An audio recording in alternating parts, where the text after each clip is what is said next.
Hi, I'm Stunning Stella Cheeks. And I'm the Enigma Erin Klein. And this is Not Your Demographic, a feminist wrestling podcast. Shockingly, those exist.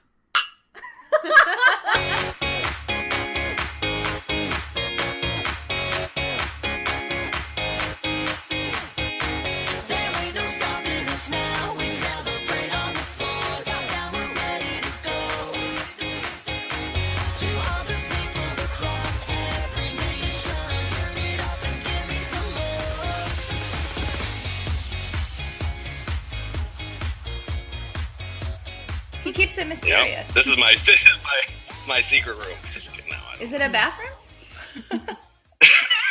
No, this is no. The other one's a basement. This is a bedroom. I know. I was just joking. You have good art in both of those rooms. I approve. I should do one in a bathroom. Thank you. See if anybody notices. I'm not in charge of any art. Yeah, just probably nobody would. Although when I do, if I'm not in the basement, some people are like, "Where are you?" And that's why I stop. If I do it outside of the basement, I do no video because it creeps me out that people are like mapping my home via podcast. Mm-hmm. I feel like some of the people that listen to your podcast are really particular. Is a nice way to say it. Mm-hmm. Yeah. About what? About, like, the stuff that you and Gino do. Like, anytime you guys change something or mix things up, people are like, oh, my God. Oh, yeah. This is true, yeah. We have some OCD people or something. I'll be generous. I'll be nice. Don't touch the computer, Erin. I'm sorry. It was the mouse was right on my face. It was really distracting me. Okay, so... Do you guys have two separate computers or something? No, we're together. We're here. Oh, I know, but I thought Stella was like, don't touch your computer or something. No, I was touching her computer. Don't touch my computer. The mouse was on my face on her computer, and I was like, this needs to... She's not in charge. That's true, I'm not. Okay, well, I'm keeping all of this in because whatever. Perfect. Sure. Welcome to the podcast! Yay! I told you we would do it. I'm just not good at all this technological stuff. It's true. That's okay. That's all right. You don't have to be. Listen, you admitted earlier you don't even listen to our podcast, so I don't know. But it's not personal. I don't listen to anybody's podcast. I don't listen to my podcast. That's fair. There are lots of people who listen to their own podcast. You asked me to listen for quality control like, content. We were great in minute 44, and I'm like, I'm not going to listen to that. No. So for our listeners who don't listen to your podcast or don't know, who are you? I'm Sean. I work on the internet. My name's Sean Rueter. I work for Cagseside Seats.com. You can find me on Twitter at S1Rude, but I probably won't talk to you there either. And that's it. I don't know. Yeah, I'm just a dude who likes to watch wrestling and talk about write wrestling. about it. Yeah, I don't know. I don't even like it that much. Actually, that's just an act. Are you like Gino? Do you actually hate wrestling and every part of it? I like it more than Gino does. But I feel like that's not hard. I know. I was gonna say I don't think anyone likes it less than Gino. Let's see. No, I like it. I like it. Okay. I sometimes I really like it. It does get hard, like, once we started doing this podcast, like, we were watching tons of wrestling anyways, but, like, when it is a job, when you're like, oh, I have to watch this because I have to talk about it. Not that, like, we have to, but, like, we take this very seriously, okay? Right, yeah. And I admire that about you guys. Even if I don't listen to the show, I like that it shows up every week. Yeah. Yeah. I got really into the Vampire Diaries this weekend, and all I wanted to do was watch Vampire Diaries, but I had to stop and watch Raw. That's my life. Damn it. Yeah. I have to review 205 live later, and I am like crushingly depressed about it because I tried to get somebody else to do it all week and I couldn't.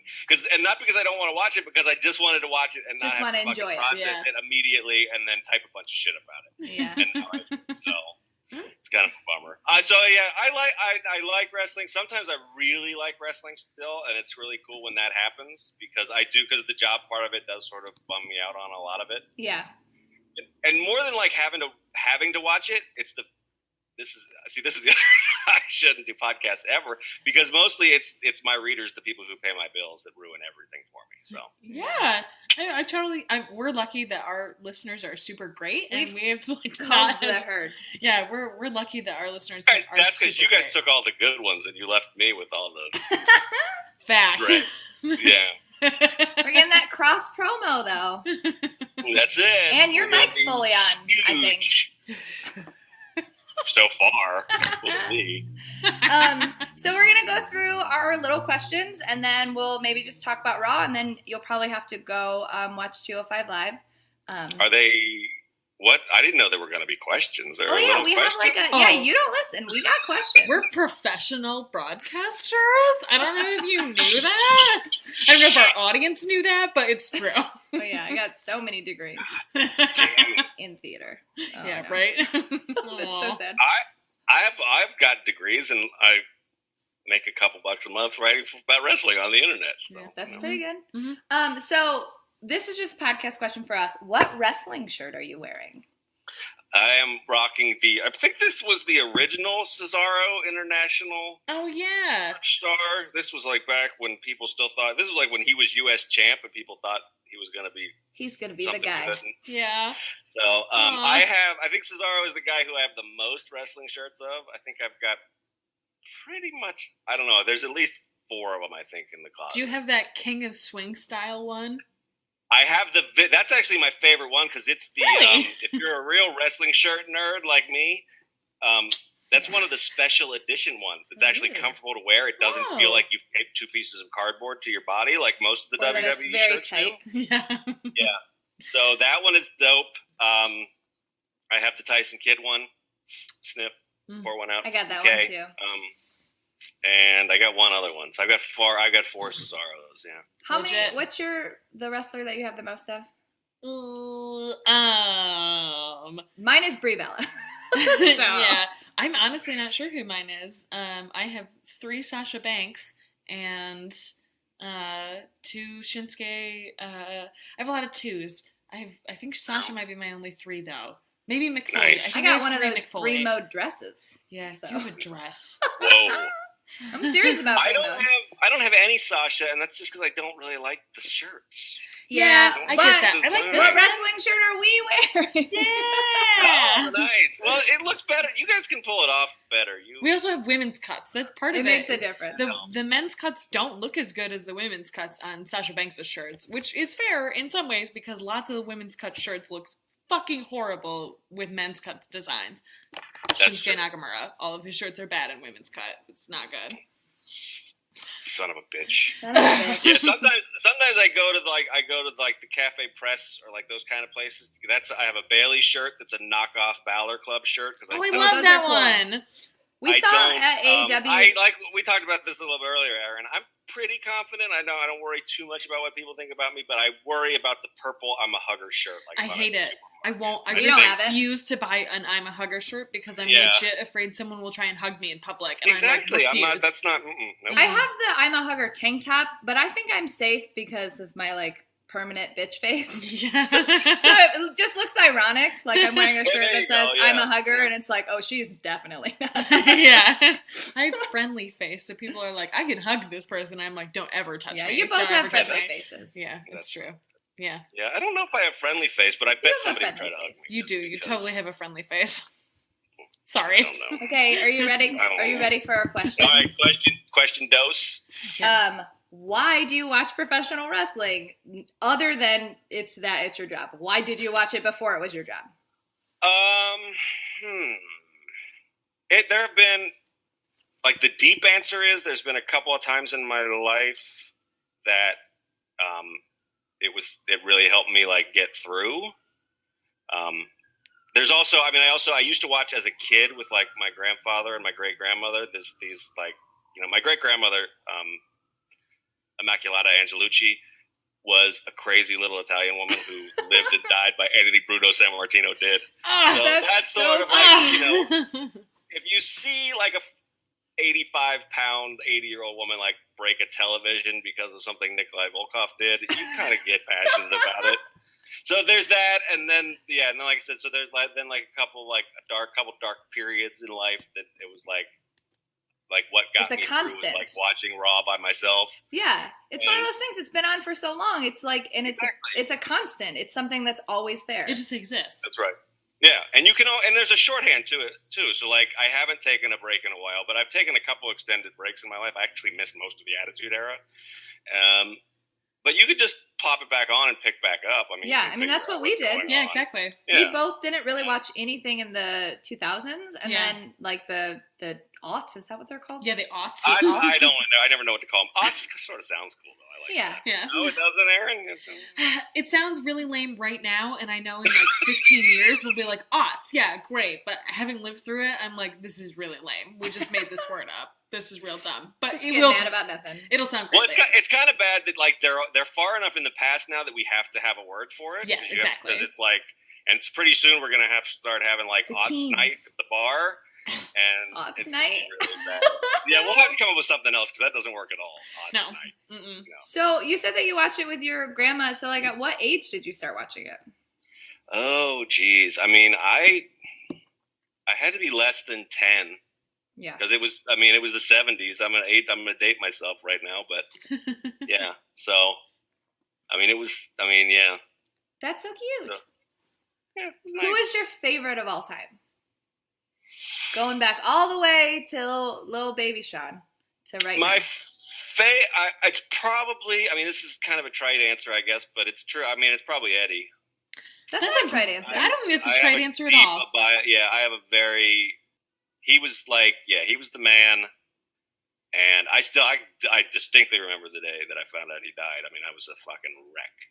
Yeah. And that's not a good memory, but he's probably the tops. I'm a huge Christian fan, which is kind of a weird thing. No, honestly, I always kind of like Christian, and this is going to sound terrible, but watching the Edge and Christian show, I was like, Christian's the better one. Yeah, he's the better one. And a lot of times he doesn't even do it. He's just sort of this goofy straight man to Edge's nonsense. And he always, for me, that's where my eyes always went to him. But I like the solo stuff too. I'm a rock fan. I know that's not always totally politically correct, but it's fine. Being a wrestling fan is not always totally politically correct. That's very true. Very true. There's a fine line that we walk. Yeah. It is. It bothers me a lot sometimes too. But it's hard. Yeah, Eddie's number one though. So, who is your favorite right now? You get more than one. Obviously, you love Cesaro. Cesaro is big on the list, yeah. Yeah, there's a bunch of other guys. He's probably number one, and then there's a bunch of guys below that. I'm a big Sami Zayn fan. Yeah. I like Kevin Owens. I like Samoa Joe whenever he talks. I haven't really loved a Samoa Joe match in a while, but that's fair. I like his presentation a lot. I like Bayley and Sasha. I like all the four horsewomen, really. Yeah. Charlotte's really grown on me. I used to be like, she's fine, but during her heel reign lately, I think she's gotten very good. Really, really more convincing. Is the word. I would agree. I think the farther she gets away from trying to be and knock off Ric Flair and is just herself, I like her a lot more. She's probably still fourth on my four horsewomen rankings, but she's definitely. She can go. I was so frustrated last night when Ric Flair was in the ring with Sasha, giving her a hug, and I was like, "Why are we not cutting to Charlotte right now?" They did though. They did. They cut afterwards. They cut after the hug and everything. They needed, as soon as Ric Flair came into the ring and hugged Sasha, they needed to cut to Charlotte where she was like, "What?" Well, I think that I kind of disagree with that. I think that they needed that moment of what is Ric Flair gonna do right now? Yeah. Is Ric Flair gonna punch Sasha in the face? Probably not. But we kind of need to get that. Yeah, but once the hug happened, he might kiss her without permission. True, exactly, and then maybe. So yeah, exactly. He did kiss her forehead like a baby deer. Oh, that's not as bad. Yeah, I will accept that, I guess. Yeah. So, are there more questions? Yeah, there's two more. Yeah, there are. Okay. All right, Erin. Don't sass me. I'm the nice one. That's not what I heard. How dare you? What do you think of the current state of female wrestling? There's a women's wrestling. It's probably the best it's ever been in my lifetime. I don't know. That's an interesting question coming off of last night, I guess. Yeah, this is a question we've had since the beginning of our podcast. So it's over this past year and a half, listening to people's different answers has been very fascinating. Mm-hmm. Especially, I haven't really thought about it in a while. I'm surprised at where we are. I didn't think we'd be here kind of this quickly, actually. I thought it would be a longer, uglier journey. And there's a lot more to do, but it's promising that like what we need to do is replicate what they've done with a few people to more people, as opposed to getting them to stop, hot lesbian action scenes or whatever they were doing like 10 years ago. So I had a thought last night when they, they did their match and then they like inadvertently became the main event, how like normal it felt. We talked about that earlier. Yeah, and that was nice. I was like, oh, this is a nice this is normal. It wasn't. I mean, it's not, but like it felt that way. Right. It wasn't like we talked about earlier, Sean. That it's not like everything before this has been history making and everything is monumental and it means something. And I loved that it just happened and it got to be the main event. And I was like, oh, this is the main event. Yeah. Oh, okay. Like we don't have to announce it. They can just be the main event and it can be normal. And I like that happened, although I understand that there are people who were like, I wish they would have made a bigger deal and said that this was a thing. But honestly, the goal is that we don't we don't have to announce that it's a thing. Yeah, it's just a thing. It just happens. And so I like that it kind of like set us on that course of this is just normal that they're like this. We don't have to announce that it's a huge deal that this is happening. Yeah. I think the cool thing that, like, the argument for last night where they could have made a bigger deal out of it is because the feud dictates it, not because they're two women, right? I mean, like, they could have, like, built up over the course of a couple of weeks, the rematch is going to be Falls Count Anywhere, and this is, and it wouldn't have been because it's the first female Falls Count Anywhere match, just because this is a huge title feud, and we should build that up. Right. Well, and I feel like that's what they're sort of doing. I feel like Carmella and Nikki kind of got the rug yanked out from underneath of them because they have been fighting for this no DQ match. But at the same time, I feel like their storyline dictates it to a point where it will work for them in a way that will still do good for them and do good for women in wrestling in WWE. Even though Charlotte and Sasha kind of like stole that thunder a little bit. Does that make sense? Yeah. Yeah. And I think, the other great thing about where we are with women's wrestling right now is that prominently, or I don't want to say equally yet, but they're treating them prominently, but in different ways too. So it's not like we're getting this one homogenous woman's story. There's like Lucha Underground has a very distinct way that they use women, and WWE has a distinct way they use women, and even TNA has a different kind of vibe to it a little bit. So. And even with WWE, like the difference between SmackDown and Raw too, like they're using their women in different ways in the same company on different brands. Right? Yeah, I totally agree with that. So we have one more question. Yay, women's wrestling! Yeah, one more question before we just talk about Raw, and it is arguably the most important question. How do you feel about The Miz? I'm so scared now. That was such a lead-in. Like, if I answer it, no, you can. We've had all sorts of answers. Yeah, you can answer totally honestly, any way that you feel at all. That's kind of this is like our gauge for people. Like, part of it is that everyone has a different answer, so we want to hear your honest answer. The Miz is somebody who like makes people feel things. Yeah, very polarizing. Would be why. I've been a pretty big Miz fan going back to when he main evented WrestleMania. It hasn't been like nonstop straight through. There's been some peaks and valleys, but because he gets that reaction, there was actually a period of time where I sort of thought he should have been a babyface before he was, because I thought he had like a really compelling, like the whole real world story and how he got bullied in the locker room and stuff. I would have liked to have seen that come out earlier. The stuff he's doing now is pretty amazing. Yeah. I haven't really, like, pretty much everybody's come around on him now. I know. Yeah, it feels that way. I mean, and that's another question. Like, this is one of our, like, questions that we had at the beginning, because, like, I love The Miz. And I love The Miz, too. And I've been, like, The Miz has been my guy, because, like, I get it. Like, he's not the world's best wrestler, but he's, like, so good at his character, and he makes people feel things, and he's, like, he can kind of turn a crap storyline into a compelling storyline very easily.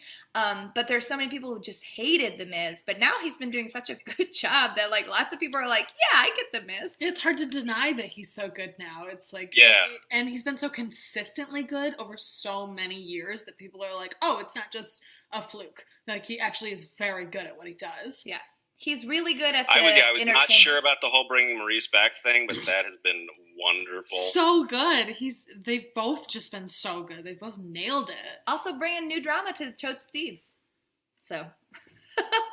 I don't even know what that means, but I am. Maurice is on Total Divas you seem now. excited. No, I know what it means. She, I'm the notorious I refuse to watch Total Divas person, and it's not because I've heard really good things about it, but at this point I'm sort of dug in my heels. I felt that way until literally this season, and guess what? Now I'm obsessed, and I can't stop watching it. So see, that's what, and I have very few non-wrestling hours on my calendar, so I'm like, if I break down that barrier and sign up for Total Bellas and Total Divas, there goes another. You can skip Total Bellas; it was kind of boring. Really? Total Divas was good. Daniel Bryan was very sad. If you want to see Daniel Bryan be sad, watch Total Bellas. Is he? But he's like a jerk on Total Divas, isn't he? I mean, yeah. But on Total Bellas, it was like, oh, you have brain damage. Okay, we're gonna be real sad with you. Gotcha. That's exactly. Yeah, I what can do that on my own. I don't really need any help. So, can I ask an ancillary question? Yeah. Always allowed to ask questions. Yeah. So, what do you guys think about Dolph Ziggler? you guys have the same reaction I had. You're like worried. You've clearly never listened to Not Your Demographic. Here's the thing. So we both used to like him. We were like, he's very charismatic and like he's fun to watch and like blah blah blah blah. But then as time drug on, whatever. As time went on. And we, like, watched more, it was just like, oh, we're just in, like, a weird time loop with this guy. Like, it's just the same thing over and over again. And then there are all the like, rumors of him, like, not really giving a fuck. And that's like, well, why do I need to give a fuck if you don't give a fuck? And then he wrote a fun letter about Donald Trump. And we were like, that's our line. Yep. Bye. Mm-hmm. Groovy. Yeah, so fuck that guy. Yeah, it's hard, too, because he is a legitimately good wrestler when he wants to try. But I feel like after we took some time off and then now having come back when we first started this podcast, we were like, oh, he's great and we don't understand why he doesn't get these things. And it's exactly like you were saying. It's this weird loop where you see him be great and you're like, man, I wish he could succeed. And then it's like, oh, you don't actually give a fuck and you don't want to play these politics, which I understand in some ways. But at the same time, like, you're unwilling to play politics, but at the same time are willing to, like, talk actual American politics. Like, maybe you should reevaluate what your priorities are, and that's, like, a big disconnect for me, too. Like, you need to get your life in order, and you're not also, doing he's not that. funny. He thinks he's, like, a funny comedian. He's not funny. He's not funny! Have you ever seen his painful attempts at stand-up comedy? It's so bad! It was on Total Divas for one episode. Was it really? Because he was hanging out with one of the Usos. And the Uso, I think it was, which one's married to Naomi? Jimmy. No, Jimmy. Okay, yeah. Jay's the one that was injured. That's right. I remember Whatever, now. they're twins. When my first job at Cage, before I was even getting paid, I recapped Superstars. This was like the shit I would do for free to just get Gino to let me write on the site. And I had a whole method for like how to tell tattoos apart, but I've lost that now. I don't know. I used to be able to tell by face paint, and now they took my thing away. But is it disrespectful to refer to them as an Uso? I mean, that seems like it is kind of, but I don't think so. No, it's at the club with an Uso. It just seems like maybe it's a little bit. Well, Dolph Ziggler took Jimmy to, like, he was like, let's try stand-up, and he did a set, and it was fucking awful, and Jimmy just went up there and told a funny story for the first time, and he was way better than Dolph Ziggler, and I was like, fuck this guy. Sweet. Also, it's like crispy ramen noodle hairs I could deal without. Oh my god, that flat iron tragedy that has been on Raw or on SmackDown lately. Like, how, no. Yeah. Girl, no. Fuck that guy. Alright, we're good. So, feelings about Raw? I know you guys already talked about it because you guys were on Cageside, but, like, I don't have anything else to talk about. Unless you guys want to talk about NXT. Well, Stella, what did you think about Raw then? I watched it. I watched it this morning because I stayed up until 1:30 a.m. last night watching the Vampire Diaries. I started it yesterday, and I already watched 12 hours. So. Oh, I'm so jealous. Look. I know I'm seriously jealous because I don't get to do that with this job. Like, I never get to binge anything. Yeah, but then I had to wake up at 7 o'clock in the morning and watch all of Raw. I finally watched Stranger Things like 2 weeks ago. And it's so good. I did the same thing. It's only 8 episodes, and it still took me like 2 weeks. Where like before this job, it literally took me months. It took me months to watch that show. I watched it in a day. Well, that's what I wanted to do. Actually, yeah, probably. There were a couple places where I was like, I might need a break for a second. But I also didn't like binge it during normal hours. I just said I stayed up till 1:30 in the morning. That's true. And then I woke up at 7 a.m. to watch Raw before I had to go to work. So it was not a great choice. That is an interesting day. Yeah. Uh-huh. I thought there were really good parts of it. And then there were parts I was just like bored by. And also that fake bar fight was the worst. Really? We talked about this earlier, and I disagree. I liked it. I liked Here's that the they thing. The got reason to do why stuff. I didn't like it. I liked that they got to do stuff. I thought they did a good job in it. Tessa Blanchard was mugging at that camera. Yeah, she was. She was mugging so hard. Man, I didn't realize that was her that at it was first. the funniest thing in the world when they made fun of Cesaro. Or whatever. Yeah, they were like, the black scenes were like, "Fuck you, bald guy." But it was also like, I don't know. I know that wrestling is like fake and it's all like stage stuff, but it like just felt way too staged. So it felt weird watching it. I also loved how Cesaro was like, I'll drink Guinness. Psych, I don't drink. I'm just going to stare at this drink until this camera turns off. Yeah. I thought he sipped the dirty martini, so I'm thinking. But I think it was water. You can fake a martini. Maybe. I think that was true. water. And then, like, it's a known fact that he doesn't drink. And he was like, yeah, I'm just going to stare at this. You can't fake Guinness. Homeboy's got, 0.2% body fat, 0.02. He can't be drinking Guinness. That probably wrecks, like, a week's worth of dieting. I mean, he goes to, like, Chipotle and gets a bowl of whole grain guacamole or something.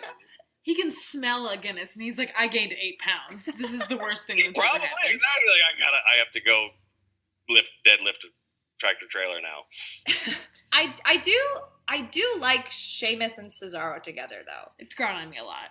I like their, like, how they're, like, starting to, like, be like, yeah, we could be good, but, like, fuck you. But, like, we could be really good. Mm-hmm. I think it's, it's taking a long time, but, as Kevin Owens and Jericho break up, then Cesaro and Sheamus get together. That's true. I hadn't really realized that those are, like, happening simultaneously. That's a good point. We need different best friends. It's true. There can only be so many best friends on any one. I'm so sad for Jericho. Wrestling. He looks so he's sad. He's still his best friend. He looks so sad. I love that Kevin Owens used him as an excuse. So he was like, I couldn't put my heart into this match because I was so worried about my best friend, Chris Jericho. It's not because I fucked up this match. It's because Chris Jericho is hurt and I love him. Mm-hmm. I love it. I love it. I hope it means that they'll reunite and Chris Jericho will be like, I'm sorry I never doubted you. And then he'll give Kevin Owens a scarf. And then they'll just stare longingly into each other's eyes. I want that nautical scarf. I'm not even kidding. That scarf is so ugly. I swear to God, I looked for it online last night for like 10 minutes, and I couldn't find the right one. There's a few that are sort of like, but not that one. It's probably actually expensive. A lot of Jericho's scarves, but that one I am not a fan of. No, I love it. I mean, I grew up also on water, so that's probably a reason. I like the one that Braun Strowman ripped up. But it's ripped. It's gone forever. Bastard. He rips up all of my favorite things. Good scarves, Sami Zayn.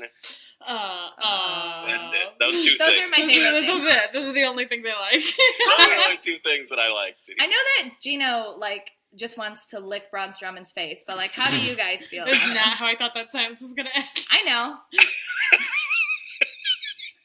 It would have been accurate both ways. You thought it was going, and I think Erin and I are on the same page with that one. I used to want nothing to do with him, and I frankly wanted to, strangle Gino with the scarf, or possibly Braun Strowman's Big Bong McDillis song or whatever he calls him. They're using him. They figured out how to use him. We'll see if he can actually have like a full match with anybody at any point. Yeah. But he's faster. I will say that. Like, his in-ring work, even though it's been minimal, has been faster and has been at like a quicker clip, and he's gotten better at like moving with other people in the ring, even though it's only been for a little while. So like, we'll see how that translates into a full match with someone, but like, even that has gotten better. So that gives me hope. Yeah, I think what they're doing with him right now is good. It's just like, where is it gonna go? Yeah. Thing. Yeah. Which you can't have feelings about that until it happens, but I'm wary. I'm with you. Yeah, I mean, like we talked about this before. I mean, Foley basically set it up you guys, to where you guys have no podcasts one together. could ever beat him ever, and he's the death of everything. So it's like you sort of painted yourself in a little bit of a corner there. Yeah, exactly. Yeah. Mm-hmm. But, I am really over Mick Foley talking. I'm pretty over it. Does he ever talk? He just shouts. He's just different volumes. I've been through things. We're yeah, we know. You had opportunities.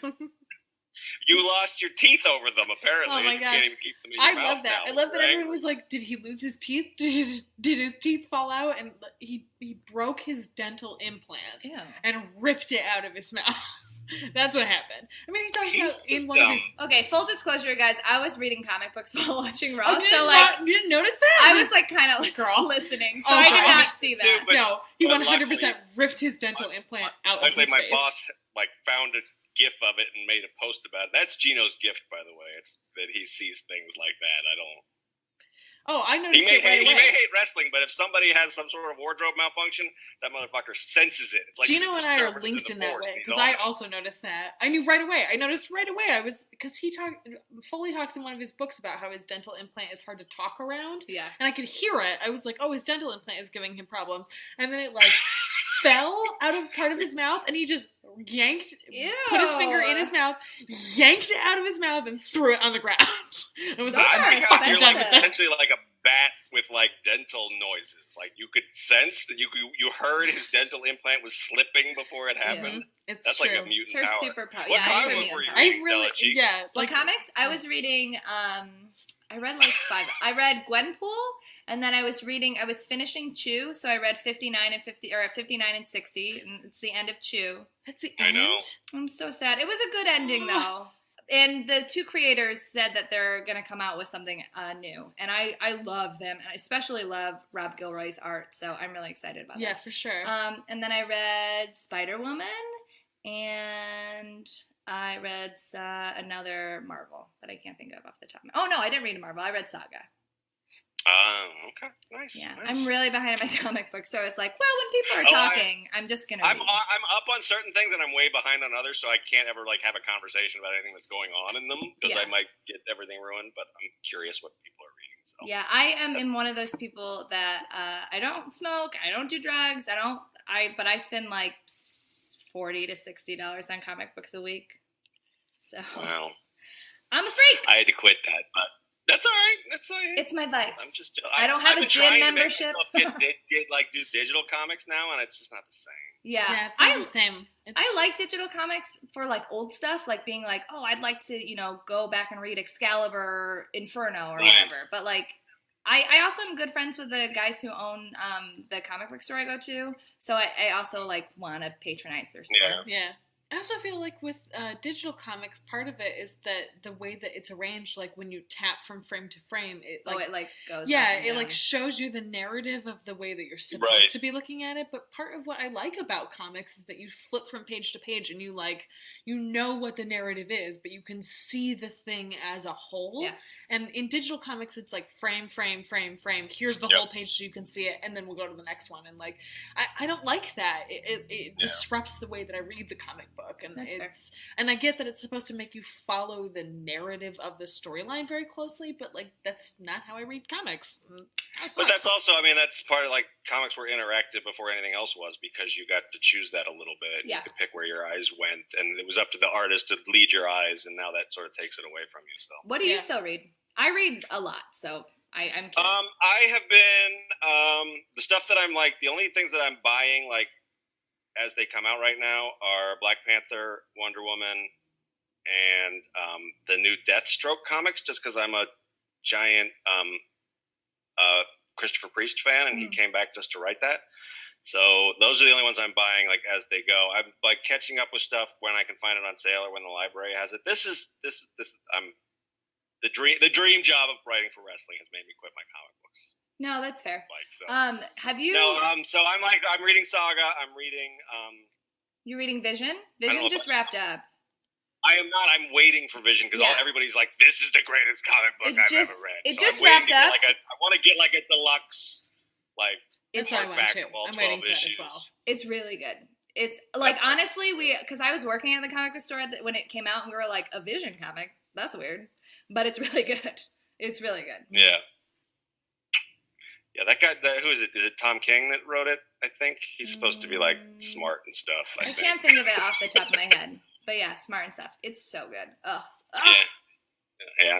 I'm waiting for that. I want that. Yeah, I gotta get me some of that. Yeah. You should also read Mockingbird. It just finished, and you should wait till it collects and then read Mockingbird. It was so good. I'm so sad that it's over. That sucks. I read. Do you read Hellcat? Oh yes, it's one of my favorites. It's so fucking good. I love that too. I was worried that was gonna end. I love the art. I love how like batshit insane it is. I love how true to the character of Patsy it is. Like she just is like this lovable like Hellcat. Like she's got that fierce side and like is so loyal. And I love the way they draw She-Hulk in it. I love everything about it. It's so good. Yeah, that's one of my favorites too. Yeah, I was waiting on Mockingbird too, but that's when I asked you about your feminist agenda earlier, Erin. That was my little Mockingbird reference. So. I bought that shirt. I'm 100% cosplaying that cover at C2E2 this year. I actually know what that means. I did not get that when you said that earlier. That's all right. I mean, that phrase to. comes up other places. So, yeah, well, but I do get that. I saw that image and I love that people were so angry about it. It like really made me very excited. Except for that, like the author got a lot of shit. That's true. She did have to quit Twitter, which was bullshit. The fucking internet. God damn it. Don't get me started. Internet. Right, fuck the internet. Anyways, back to Raw. Anyway, actually. What else? I sadly don't care about the cruiserweights, but I thought that Rich Swann did a good job on the mic. Like, that's the first time he's talked I feel Raw. like what they're trying to set some stuff up to make it more like traditional pro wrestling feuds with that stuff, and they're doing okay with it, but it might be too late, I think. I don't know. Yeah, well, maybe, I mean, who knows? Maybe, I know we're all like, 205 Live, we have another thing to watch, but like, maybe it does wonders for them. Who knows? But I like Rich Swann a lot, and I like that they're still using him at NXT because I love what he's doing at NXT, and I hope that they use a lot of the cruiserweight guys in both when they can, because I think it works. Yeah. I feel like if they use 205 Live to put over the cruiserweight guys and make them seem strong there, but then use NXT to help the cruiserweight guys who look strong on 205 make NXT people look strong, I'm into that. I don't want 205 guys to float between their own show and maybe Raw. I'm really confused if they're still going to stay on there. Oh yeah. That's it really seems weird. like they were talking the way they were talking about it last night when I could bother to pay attention. Sounds like they're staying on Raw too. Yeah, so like to have them on 3 different shows, I don't want them to just be like, well, we'll throw you away on Raw and we'll make you look strong on 205 and NXT. Like I want NXT to still make NXT people look strong, but be like, we can fly with these guys who look great on 205. Which, side note, I think that NXT is like, after they had the big like culling of the herd and going up to Raw, it was kind of like stale for a while. I mean, it's been like 5 months. I think it's like coming around. I Like, agree. I think they finally got some momentum back up, other than just like the Shinsuke Joe stuff. Like I think they're building some stuff up, which is like I look forward to NXT now instead of like, I have to watch NXT. Yeah, I agree. I hope so. I think they are. I still think. The thing that I like about NXT is, at least under the WWE umbrella, it does the best. It's sort of like old school, like here's just stories between wrestlers that don't like each other. There's not a whole lot of like comedies. There's not James Ellsworth running around or any of that stuff. It's just we hate each other and we're going to try to kill you. And we are going to kill you. Kill you dead. I'm going to knee your orbital bone into your brain.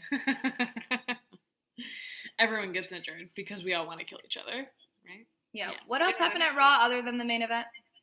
So we really think Chris Jericho and Kevin Owens are breaking up? That's terrible. I don't want them to. I think they're going to, I think in not true WWE form, they're going to drag it out as long as they can, which is good, I think.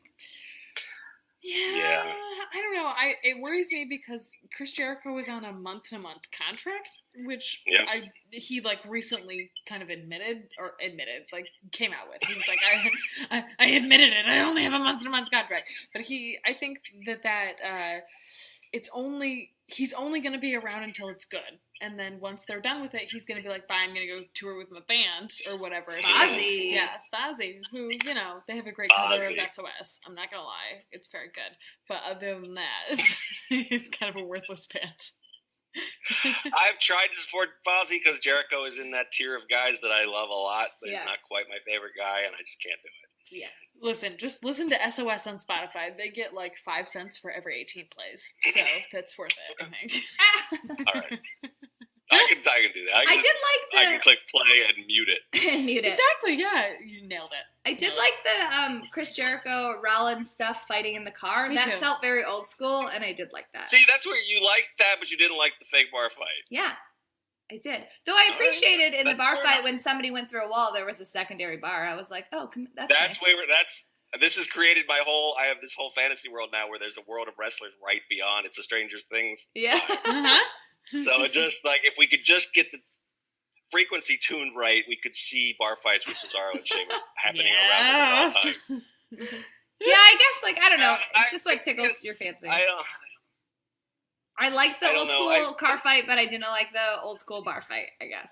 Yeah, I mean, it's just different strokes. And I think it's different characters and what you like in different I think it's people. mostly also I liked how Seth Rollins just crawled through the car and Yeah, came that was around pretty the great. other side. Why were they obsessed with that? Like, he couldn't walk around the limo. He had to go through it. Couldn't so go over it stupid. either. He was like, I have to go through And he, like, these mountain doors. crawled through it. They so clearly had the one car that they'd rented to damage. Like, everything, if they were going to throw anything or climb on anything, it had to be this one Ford fucking Focus they had over here. Don't touch the limo. Go through it, do nothing else. Come to this other car. Only that can prove it. How Jericho had the long, sad walk down the ramp. I was like, why is the camera still on sad Jericho? Because it was heartbreaking. His feelings were hurt. It was so sad.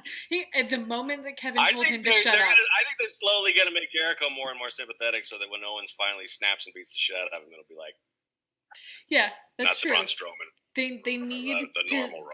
They kind of need to set up the nuclear heat. Well, yeah, I mean, the more that people hate Roman and Kevin in their eyes, the more people might like Roman, I think. So. Yeah, that's true. If they make Jericho like a sympathetic babyface in some ways, because you're so sad that they broke up, like that transfers to Roman. I don't think it will work. I also don't think it'll work, but I kind of get it. I guess. I mean, I was like, when I was watching that match with Owens last night, I mean, they kept cutting, and I know it's sort of deliberate on their part, but they didn't like boys to be excited about Roman Reigns. There are children that like him, and that's fine. Look, as somebody who has had an unsanctioned sex dream with Roman Reigns in it, I get it. You guys, I had a sex dream with Cage the other day, but it wasn't like a real sex dream. I like that it's unsanctioned. Cage is high as fuck. I'm just in the gonna sense say that it's a wrestling match is it because you didn't sanction it? Yeah, or I in didn't your ask sex to have a sex dreams? dream with Roman Reigns. Is there a commissioner who's in charge of these things, and this one was not approved? Yeah, I didn't ask for it. Let's sign off on this one ahead of time. Here's the dream I had with Cage. So it was actually really disappointing. Oh no. So we were on the set of a porno. We were on the set of a porno, and he was like, but we weren't recording, so he was like off, like, I swear to God, like getting into character and like studying his lines, and I was like trying to like flirt with him because I was like, we're about to do it for this porno, and he was just like, I'm taking this very seriously, and then I woke up as the camera started rolling, so I didn't even get to have sex with him. Oh man. Sean doesn't listen to our podcast, so he doesn't know about the Roman Reigns sex dream, by the way. Oh yeah, I guess that's true. Here's the thing. I have, do you have sex dreams? You watch with wrestlers, because you watch a lot of wrestling. I watch a lot of wrestling, and it gets in my brain, and I've had some insane sex dreams about Kevin Owens, Sheamus, Roman Reigns, Brian Cage. But actually, I'm going to step that back before you even answer it. Have you ever had any dreams, period, with wrestlers in them because you're so exposed to the content? I think so a little bit. I don't remember my dreams really well. Oh, okay. Kind of That's so sad. So, One like, time I had a dance battle things, with Sasha and Charlotte. I will like up and I have sort of a sense of it, and then it's gone like a little while later. Okay. All right. That's fair. I need to have a wrestler sex dream diary, apparently. So that I can, well, I don't have a dream journal. They just like imprint on me. I had a dream the other day that I found out one of the guys that I work with and Colt Cabana were secretly wizards. I walked into a room and they were having a magic meeting, and I was like, how dare you? How dare you have learned how to do this without me? And I was so upset about it, and then I woke up. It's a real thing. That's kind of baller. Right? I want to approach Colt Cabana and be like, do you know how to do magic? I think you might. Oh, Erin and Colt Cabana have this like weird mutual flirting thing. Like they flirt on Twitter, and then when they see each other at wrestling shows, Erin gets like really weird, and he's like, hey, and she's like, hi. Shut up. It's super funny. Let's not get over there. Anyways, wow. Anyway, okay. So. Okay, let's talk about once in a while, like I have to like I try to get creative. Like one of my favorite things about the job is like trying to find the perfect picture to pair with the story. Sometimes you like to find a cool picture. Sometimes you find like an ironically funny picture or whatever. But so that takes me to Tumblr a lot. Because if I search like Sasha Banks Tumblr, I get into a whole like world of shit that I didn't know. And it's actually worse with the dudes. It's like if you get into like Roman Reigns. Oh, Tumblr, and then there's like little heart eyes over everything. Oh my God, people have sent me like fan art of Roman and Seth, like ship art. Oh yeah, photos it's chopped together, and I'm like, that's Rawlings, not to be confused with Ambrains. oh yes, Ambrains is very different. I've not seen Ambrains. I'm looking it up. No, I don't approve of that at all. I guess I would rather have Rawlings. I don't know. I don't know. Those Photoshop pictures are. Is there why isn't it Rome Bros? I don't know. Rome Bros. Is there Rome Bros? Is there an Am Rollins? I'm 100% positive, without ever having looked, that there is. Oh my god, you guys! I am with. Yeah, I know. There is a Tumblr, and then the name of the Tumblr is Vegan Ambrains Lover 85. No. That's so funny. No. The internet is the worst, but kind of the best. Oh my god! That's a person that I'm so glad that they exist, and I love them for it, but I never want to have to meet them or interact with them in any way. No. Yeah. We should talk about the main event before you have to go watch 205 Live. Yeah. Let's hurry this up. Yeah. Sasha and Charlotte, no DQ, false count anywhere, main event, hands. I wish that would have been that's how they should have promoted it. Just with Stella walking around going, they can have Sasha and Charlotte, and then just randomly saying stipulations. No falls count anywhere. Ellen Stella, ladder bang. I'm available for hire if they're into that. Mm-hmm. I got a stage persona. I got lots of costumes. I can do this. If you don't get a call, I think that's. It's a shame. We all just have to pack up, really. Yeah. Good match. Yeah, I liked it. I thought it was one of their, for their recent matches, I thought it was one of the cleanest. Yes, I would agree with that. And there were I do think that none of their matches are really clean though, which is something I like about them. They always kind of feel like a real fight. They're sort of like a little sloppy and like brutal and. So, but this, yeah. But I think it walked the line of like the brutality instead of the like, oh, that's a botch spot. You know what I mean? I would agree with that. There were a couple times where at first I thought they were botch spots, and then it was like, oh no, you guys are just being like super fucking brutal on purpose to each other. I mean, and I kind of like that. I liked that. Charlotte got hit in the vagina with a kendo stick like twice. Also, Sasha chopped her right between the tits with a fucking kendo stick, and Charlotte, like, checked her tit, like, oh my god, did you pop my implant? Because you might have popped my implant. And it did not, but there was a moment. Where Sasha hit her with a kendo stick, and Charlotte went to kick, and it just knocked her right in the vagina. And Charlotte even, like, she went to grab her vagina and was like, I can't do that on TV, and just grabbed her thigh. I did not notice that. And I was like, ow, girl. And I was like, you guys are killing each other right now. But that was sweet when she was doing the figure 8, and then you knew it was coming because it was right there. Yeah. But, like, when it happened and she, like, slapped her with a kendo stick to get her out of the figure 8, like, that was intense. I like that. Yeah, it was great. I like that, too. Yeah. Mm-hmm. I thought some of when they were doing they were trying to do, like, the Ric Flair chops on the apron. And they were just like smacking each other in the tits over and over. Like it wasn't even. They never even got like a good one. It was like elbow to the boob instead of like a good slap to the chest. It was like wow. It was pretty brutal. At first, I was like, "Are they just not good at chops?" And I was like, "Oh no, they're just like really. They're like really intense about this." Yeah, and also just like beating the shit instead out of like other. I'm doing a chop and I'm hitting right here, they were just like, ah. It was bad. But, like, bad in a good way. Yeah. Bad in, like, oh, my God, they're gonna fucking murder each other, as opposed to, like, this just looks sloppy. It was like, oh, you're fucking murdering each other. Because it looked like that one that Sasha did when she just started throwing her hands at, like, it looked like a animalistic, like, loss of control. Like, she was just like, I hate you so much. Yes, absolutely. Which, like, worked. Yeah. Also, like, as a woman, though, like, sometimes I'm like, ow. I know, that's the other thing. I feel like guys who watch it might not understand how much that shit hurts. Like, to be chopped in the boobs, painful.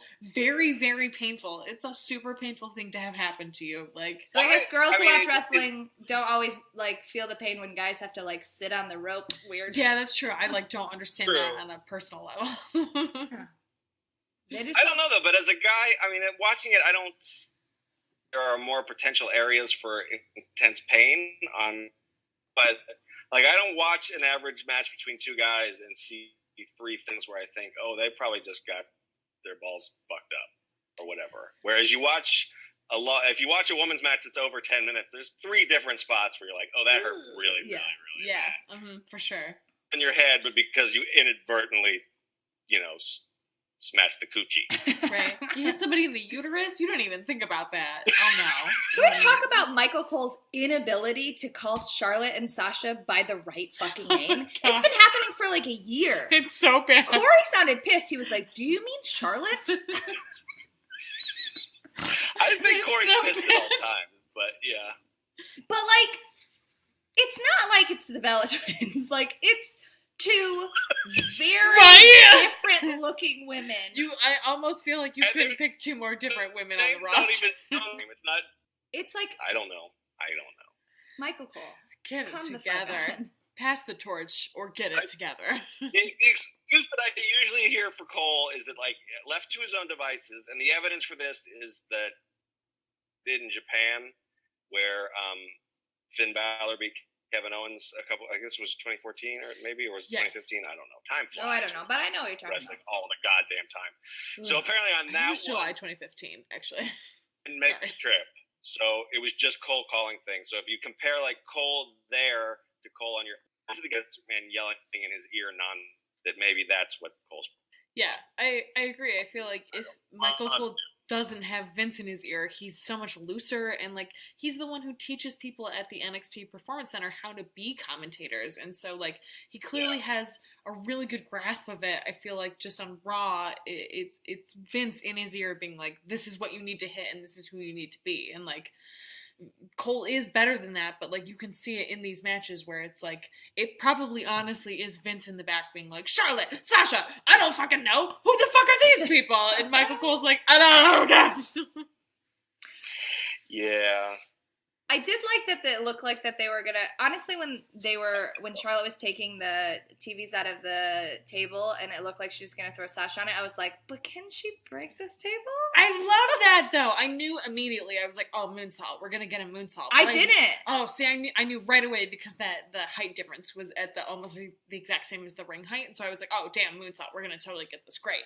But I love that they set that up where there was that moment of like, Sasha can't break this fucking table. Are you kidding me? She couldn't break a normal fucking folding table. She can't break an announce table.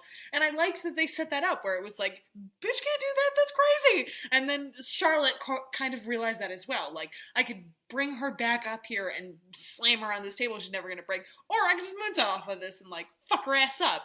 And so cool. I like that a lot. And like Charlotte did not hit a perfect moonsault, but it was beautiful. It was a beautiful moonsault that just like didn't get time. But also like Charlotte probably never got a chance to just moonsault off the announce table onto like the ground. So it's like her being like, okay, this is scary. I'm going to do it.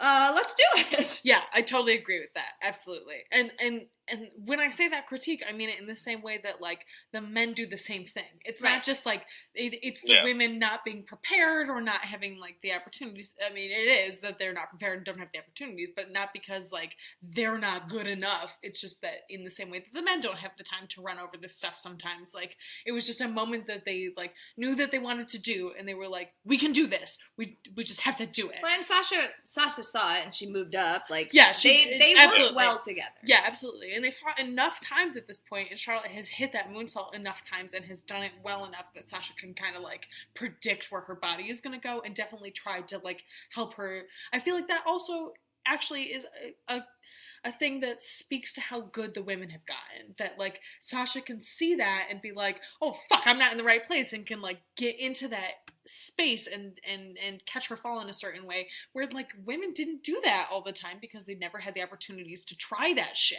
And I feel like this is like it's there's so much criticism about like the women don't do all of these things perfectly. Like, well, no fucking kidding. They haven't had time to do this and have never had opportunities to try it. And like, this is one of those moments where it's like, oh, they're learning how to do these things in moment and are learning how to exist in a let's go, we're going to be the main event kind of atmosphere. And I think that this, like, it made me happy to see that, even though it wasn't perfect. I was really happy to see that the women are learning how to be in that environment and do it very well.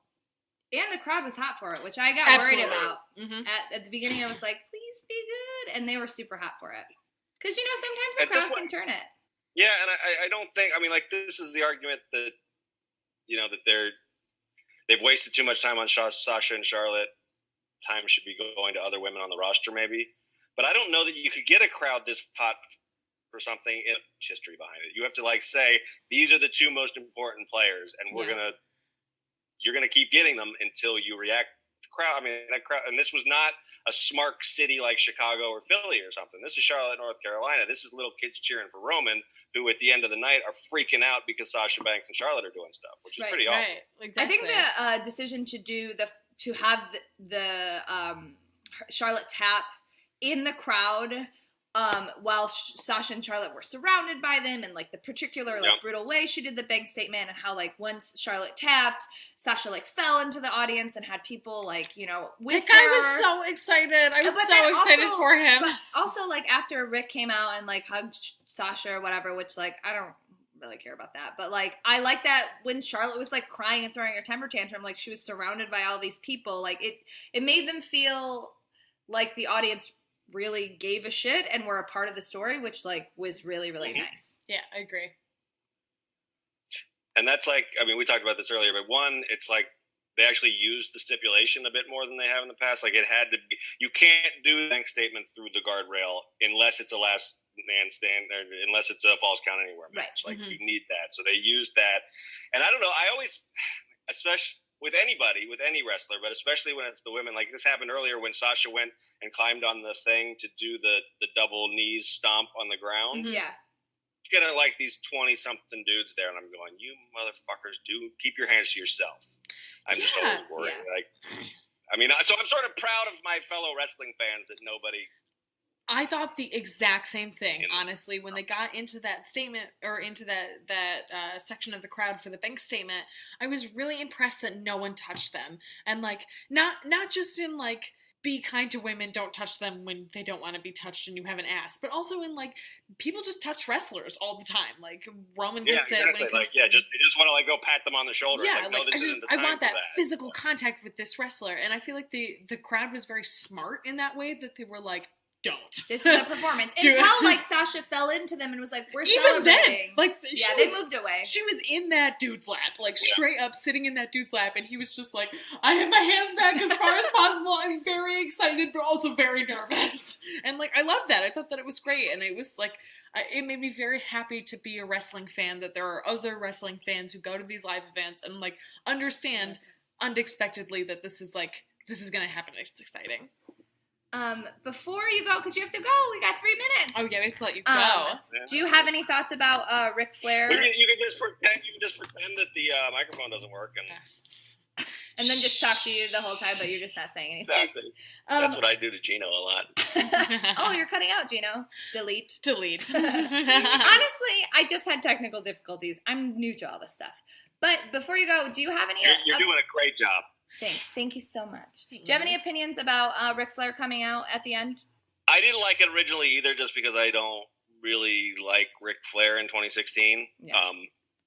But the more I thought about it, I kind of wish they had made a bigger point of cutting to Charlotte, because one of the things I liked about this whole match is that this is another reason why I'm not in the camp that's like, wrap this shit up already. I'm going to go for another year. But they're telling a longer form story here. And part of that is that Charlotte turned on her father, and they had that promo before the match where Sasha was like, this bitch turned on her own father. She'll go after anybody. Yeah. So then they tie it back around to where now Charlotte, as the heel, is getting a little bit of a comeuppance, like, oh, there's my dad with this other person. And maybe that makes me feel some kind of way. So I understand why they did it. They also wanted to make sure. I think they probably weren't sure the crowd was going to react that. They wanted to get hometown boy Ric Flair out there to ensure some more cheers. So I mean, like I said, I'm never happy to see the old Kiss Bandit show up in 2016, really. Yeah. It's sort of best left in the past, but I thought it worked out pretty well. I didn't have a problem with it. Yeah, I would agree. I think it was like best case scenario for what it could be. Yeah, I agree. Okay, well, I don't think he needs to have a role in the going forward. No. Yeah. We can be done with Ric Flair. Please, God, let's be done with Ric Flair. Well, thank you so much for coming on our podcast. I hope you had a good time. Blast. Anytime, ladies. Yeah, we Fantastic. should. We'll do more NYD Cageside So crossovers. Who was the better guest, me or Gino? Like, your sound is better, so I feel like you just kind of win automatically, but, like, that's sort of an unfair advantage. He listens. Oh, yeah, he actually listens to our podcast, so maybe he wins. But we talked about him a lot, which is very important in the Geno scale. That's true. We're, like, dogging him. He's like, oh, you still talked about me. Like, and this one got more views than yours did, or something. Yeah. Well, we did talk about how he loves, like, Braunstrom and Stick, so, like, that's pretty inappropriate, I think. True, exactly. That's fine. And Everything's great. And very accurate, I think, so. Right, that's true. He does love how he licks his lips. We proved that on this podcast. That's true. Okay, so Sean, if people want to find you on the internet, can they find you? 99% of waking hours on CagesesideSeats.com or at S1Rude on the Twitter machine. All right, fantastic. That's pretty much it. Yay! I'm old. I don't know how to use the internet that well, so. Okay, great. The internet is for losers. Yeah. Like us. Yeah, it's true. Okay. Us. All right. Okay. All right. Thank you so much. All right, bye. Bye. You're welcome. Bye.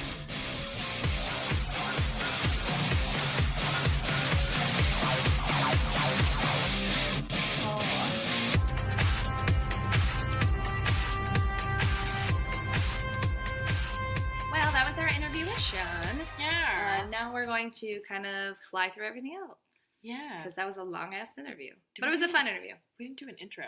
No, we didn't. That's just going to go straight in. And Okay. maybe this week I'll remember to put the music on. I listened to that back. You told me that at the AAW show, and I was like, I wonder if that, yeah. And I listened to it today, and I was like, yep, definitely did not have the music. I just forgot to do the music. All right. Whatever. I'm very busy. It's fine. You're very busy. I am. So let's talk about the AAW show real quick. So this past weekend, Erin and myself went to AAW, the Windy City Classic at the Logan Square Auditorium. It was so much fun. It was my boyfriend's first live wrestling show, and he had a really good time. He seemed like he had a really good time. I'm really glad. Yeah. It was good. It was fun. Mm-hmm. It was really fun. It was a pretty good show overall. There was like one or two matches that I wasn't like a huge fan of. But that happens with independent shows, especially when they're like trying to work some younger talent, and that makes sense. And AEW does a really good job of like booking the card with tons of people you love and you want to see, and then like peppering in some of the and like. you almost need that. Like, absolutely. I like need that downtime almost where I'm like, I kind of don't care about these people, but I'm like willing to get invested in them, but I like need a second to like I can go to the bathroom if I need to, or I can get a beer, but I like these halls are so small that you can still pay attention and know what's going on. So I like that. Nick's favorites were Prince Ali. It was his retirement match from AEW. Because he's going to a place. I can't say where. I mean, he's going to WWE. Yeah, we know. But he opened the show with ACH, and it was fucking really good. Dope. It was such a good opener. It set such a good precedent, but like it almost set too good of a precedent because it was one of the best matches of the night. I would agree with that. I feel like there were a lot of really good matches, but I feel like as a singles match, they were just so good that it was like, good God. And for good reason. Like, it was Ali's last show. It was Nick's first wrestling show, and when I asked him afterwards, I was like, who were your favorite, or what was your favorite match? He was like, that was my favorite match. And I said, who were your favorites? And he was like, well, Prince Ali was definitely one of my favorites. And then the other one that he loved is he really liked Sami Callihan. He was like, he's tiny and gross and like can take a beating, and I like am fascinated at how much he can get his ass kicked and still be alive. Yeah. Mm-hmm. And I was like, yeah, that's Sami Callihan. One of my favorite moments of the show was when Nick came back from the merch table and he was like, Erin, I saw Colt Cabana at the merch table over there, and you are right, he is very handsome. And I was like, thank you. I appreciate that. Yeah, he also came back and he was like, I saw your boy. And I was like, Trevor Lee? And he goes, yeah. And I was like, oh, you know my boy. What were some, we don't want to go through the whole card, but like, what were some highlights for you? I thought that six-man tag with Colt and Congo. That was a fucking mess. It was a mess, but I kind of enjoyed that it was a mess because I needed that. I needed that in that spot because it was only the second match on the card, and I needed that as the come down match. And I enjoyed seeing Colt Cabana so much, and he had a fucking perfect moonsault right where I could see it. That I was like, "That's my boy, Colt Cabana!" So I enjoyed that. That it was I could enjoy it, and it was people that I enjoy. And I know that you don't like Congo Khan, but I enjoy him to some capacity. Well, the two guys that they were tagging with it was an 8-man tag, and the two guys that they were tagging with were nuts. Yeah. One was not good, and one was a tweaker gone crazy. Yeah, he was kind of insane. And but I like what's his name? Connor Braxton. Like, I yeah, like him he's a grown lot. on me. Yeah. And I love the hooligans. Yeah, and I like the hooligans a lot. I like they're sort of like War Machine, Bucky. where they're big dudes who like move real fast. Like, but I don't really care for Bucky.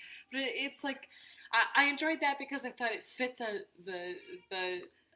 pace of the show very well. I was just disappointed because I would have liked Nick to see a match where like he could really see Colt Cabana shine and he could also really see the hooligans shine. And also it's just kind of a mess of a That's true. I feel like Colt Cabana did a really good job and shown as the individual in that, but you're right. I feel like I wish he could see what's gonna happen on Final Battle with Colt and Dalton Castle. Like that's gonna be dope. You'll watch it with me. That's true. I also really liked both of the women's matches. Great. So we had Kimberly versus Mercedes for the Shimmer belt. Which is great. Which I love that cross promotion. I hope that goes into forever. into 2017 and is like a staple.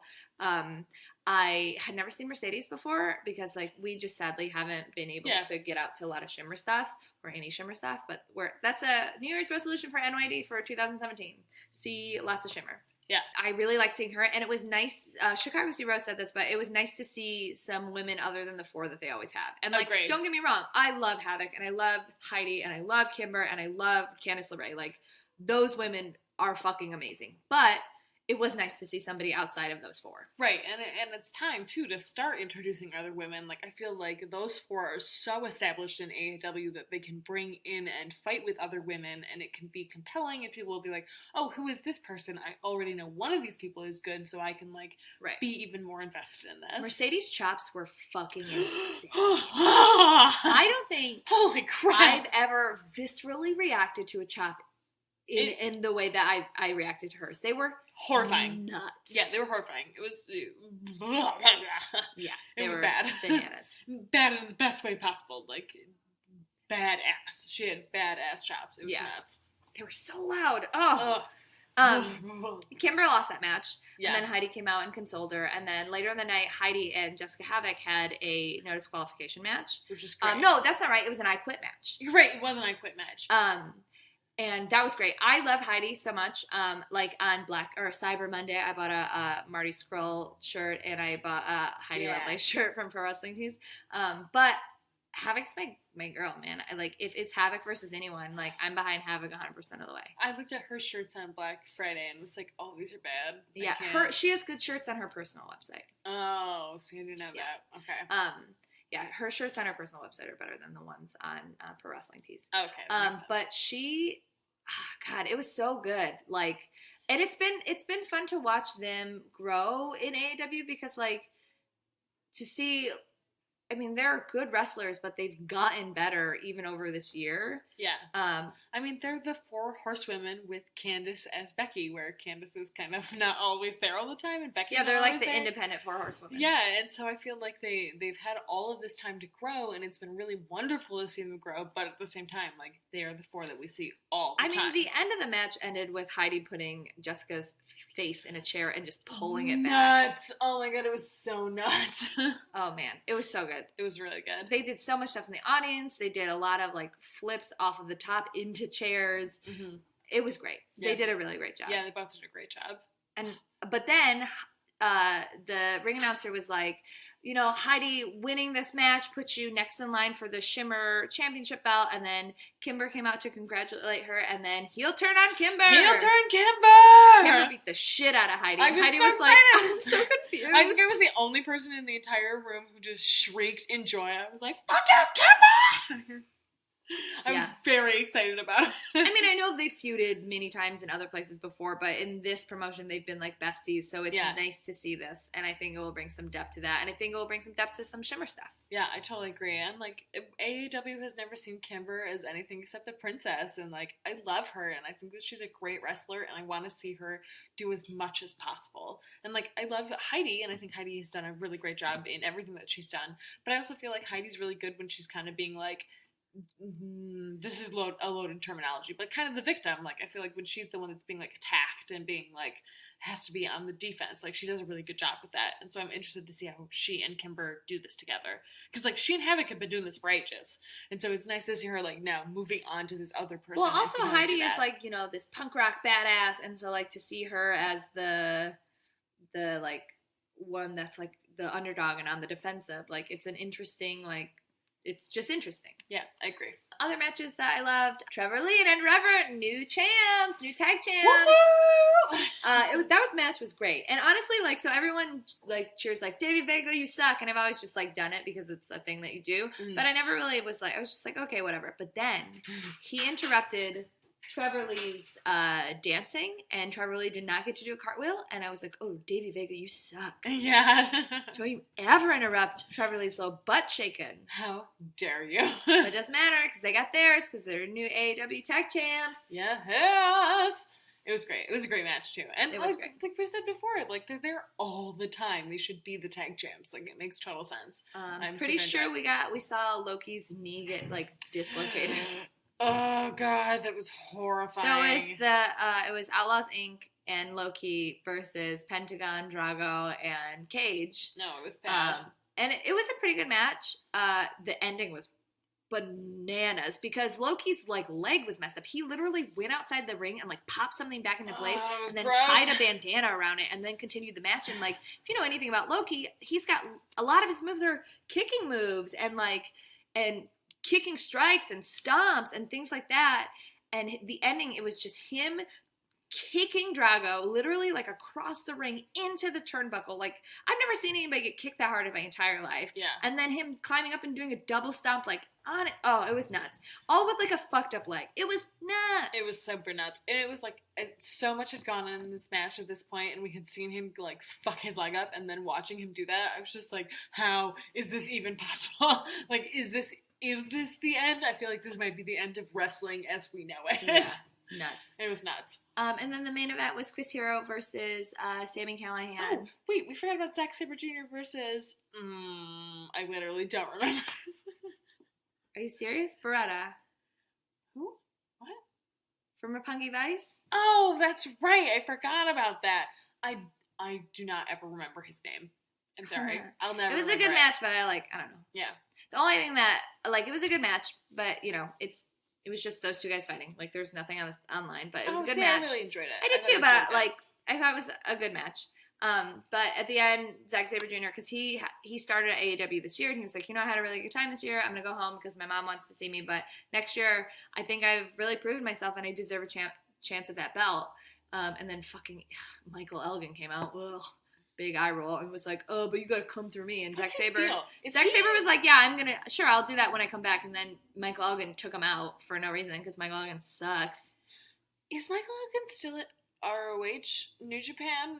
So confused. Like, yeah, I know both, I think. I don't know. I know he had a contract at New Japan for like a year, but now he has his own promotion. I'm just so confused. Who cares? Fuck that guy. Yeah, also fuck that guy. It's true. I took Mike, side piece Mike, to the show, and I was like, ugh, fuck Michael Elgin. He was like, what? Why don't you like Michael Elgin? What's wrong with him? And I was like, literally, he peed on someone without permission, and I just can't deal with that. Like, that is a personal line for me. And he was like, that's hilarious that you feel that way. And I was like, no. It says a lot about him as a person that he would pee on another person during a sexual act and, like, not ask for permission about that. Like, that says a lot about who you are. I just, like, I didn't even know that. I just hate him. You didn't know that? Oh, yeah. No, he did some gross shit. Like, he said some gross shit at an ROH show, and he just, like, I don't think he's that, I just don't like him. Yeah, he, like, bragged about that in an interview, that he peed on some girl when she was drunk. And I was like, oh, fuck that guy. Yeah, fuck you forever. That's the absolute worst. The main event was Sami Callihan versus Chris Hero for the big belt. I mean, it was mostly Chris Hero just punching Sami and kicking Sami in the face. And then Sami beating the shit out of Chris Hero's knee. And it was... with a chair. Yeah, that was fucking bananas. I was shocked that Chris Hero didn't win, but I think that you totally called it right, that, like, there was that false finish at the beginning where it seemed like... It was too uneven, it was so much Chris Hero. They literally just did this with Abyss, too, where Sami Callihan was injured by Abyss and then had to leave and then came back and then rallied. Like, as soon as that happened, I was like, ah. Also, like, Sami is a good champion. He's a great champion. I totally agree with that. And I also said at the time that I feel like Chris Hero is the John Cena of that company, but he needs to lose. Like, it's important for him to lose. If he loses to the champ, like, it makes sense. Yeah, I totally agree. So, yeah, it was a great show. I had a really good time. It was a really good time, and I'm really glad that we went. And I hope that I can convince Nick to come to more shows because he had a really good time. Yeah, I agree. It was fun to hang out with him. TNA, there were some things that happened. Allie finally turned because Maria made her dress up like a pilgrim and serve them turkey. And then Allie was like, I'm not going to do this. And so Allie threw a pie in her face. And then Michael Bennett ate some of the pie off of Maria's face. And she was like, are you fucking kidding me right now? Eli Drake can't talk because EC3 beat him. Oh, no. To the end of the year, right? Yeah, till the end of the year. Okay. Grado had to wear the turkey suit because he lost. Tribunal did something. I don't know. I didn't pay attention during that match. And Matt Hardy got his memory back. Yay! Is he back to being broken Matt Hardy? He was like, okay, 780s, if you're out there, show me a sign. Everybody's saying this, blah, blah, blah. And then they, electrocuted him. And then he was like, I am broken. There were some hilarious moments between Senior Benjamin and Vanguard 1 because I told you Senior Benjamin has been taking advantage of Matt Hardy. And then Vanguard 1 was like, if he remembers when he remembers, you're going to be in so much trouble. And then really sadly, Vanguard 1 was like, if he remembers. And then there was a later time when Senior Benjamin was like, Vanguard, you're drinking a lot. And Vanguard 1 was like, don't judge me, bro. It was so good. It was so friggin' good. Yeah, I mean, it was a pretty standard show. There was a really sick Rosemary promo about her and Jade fighting in the cage. It was a really good promo. Just like a video package type thing and spooky and her just like yelling in a cage. You know. Do you know how she do? Yeah. Yeah, it was good. NXT, it was just the matches before TakeOver. Yeah. So it was I know Sanity got involved. Who was fighting? It was Rich Swann versus that big Hawaiian guy, which is, I should know his name, but he's the big Hawaiian guy. And then Sanity came out and fucked that match up. No Way Jose came and was like, hey. How dare you? Eric Young, you want to come for me? Fine, come for me. Because he was protecting. I'm into that, he was protecting his friend Rich Swann. And then, so now there's a new feud with No Way Jose and Eric Young. I'm into that. I think it's a great idea. I feel like they wanted to set up Eric Young versus Samoa Joe, but people don't know who Eric Young is. They need to sort of establish him, which is super weird. Smart wrestling fans know, but the WWE universe doesn't know. Right, and which is a super weird thing to think. We have to establish him with No Way Jose, who is also very new, but No Way Jose is good and has done a really good job of establishing himself as an important mid-card character in the NXT universe, and I think that he'll help set up Eric Young as oh yeah, he's not just some dude who got his ass kicked by Samoa Joe. He's a legit dude you gotta fuck with. I'm super into that, and I think Eric Young, because he's a great wrestler, will bring out the best in No Way Jose. Yep, I agree. I just also love Nikki Cross, that's her name, right?